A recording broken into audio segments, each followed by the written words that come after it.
Olá! Nessa aula vamos estudar algumas obras de arte da Era Paleolítica. As pinturas parietais, como são chamadas, feitas sobre as paredes das cavernas, retratam o interesse do caçador da época da pedra lascada, o animal de caça, sua fonte de sobrevivência.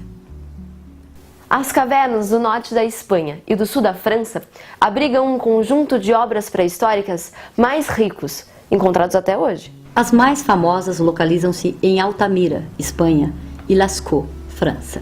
Para criar essas obras espetaculares, o homem aplicava as tintas com as mãos, espátulas, bastonetes ou pincéis feitos com pelos de animais. Em alguns casos, enchia a boca de tinta e soprava por um canudo ou osso.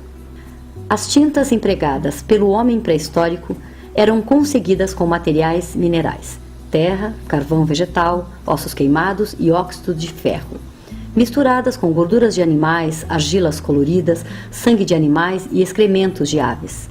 As cores eram basicamente o preto, o ocre e o vermelho. Inicialmente, os arqueólogos recusaram-se a aceitar que desenhos tão grandiosos pudessem ter sido realizados por homens tão primitivos, que não tinham nenhum recurso técnico.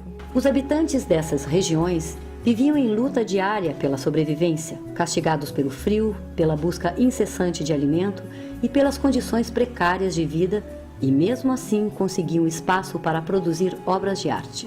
A explicação para isso é interessante. A arte, na época, também era um ato de sobrevivência. O artista era, em geral, o xamã da tribo, simultaneamente sacerdote, médico e artista. E ele pretendia, por meio do desenho, dominar o animal que a tribo iria caçar no dia seguinte. Por esse motivo, muitas vezes os desenhos de animais eram acompanhados de flechas e armadilhas. Naquela época, a magia não era superstição. Ela fazia parte das experiências coletivas e das interpretações de fenômenos naturais. Ela era o instrumento pelo qual o homem se relacionava, interferia e até mesmo tentava dominar a natureza. Enfim, era o máximo do conhecimento do homem daquela época. Agricultura, a primeira grande revolução. Por volta de 10.000 e 5.000 a.C., final do Paleolítico, iniciam-se as tentativas de domesticar animais e cultivar cereais. É a descoberta da agricultura que ocorre ao mesmo tempo que o processo de compreensão e dominação das forças da natureza. Ao cultivar plantas e criar animais, o homem começou a ser dono do seu próprio destino e adentrou no campo da religião.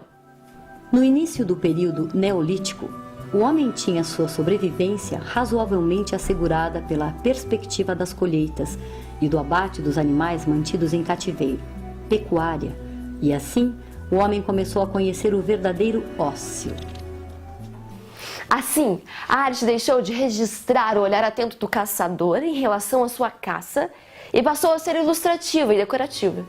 O homem retratava os seus semelhantes inseridos em suas atividades na agricultura, na pecuária, domésticas, na caça e na luta. A passagem do estado de caçador para a agricultura trouxe profundas transformações ao universo do homem primitivo, e isso teve reflexos diretos sobre a arte. Os rituais da pré-história buscavam um contato com o mundo superior, misterioso. O ritmo e a dança passaram a ser usados como meios de atingir o transe, que, acreditava-se, permitia acesso a forças misteriosas.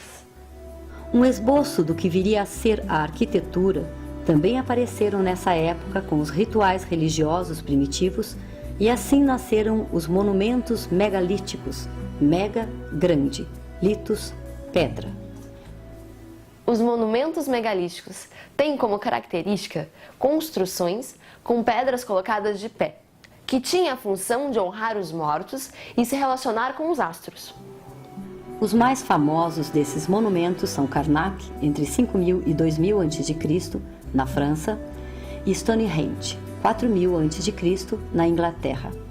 Os monumentos megalíticos têm em comum, de modo simplificado, dois elementos: os menires, grandes blocos de pedra colocados verticalmente, alinhados ou em círculos.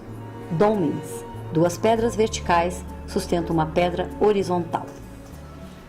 Os homens da Idade Média Acreditavam que o arranjo de pedras de Stonehenge fosse uma obra de uma raça de gigantes ou uma feitiçaria do mago Merlin.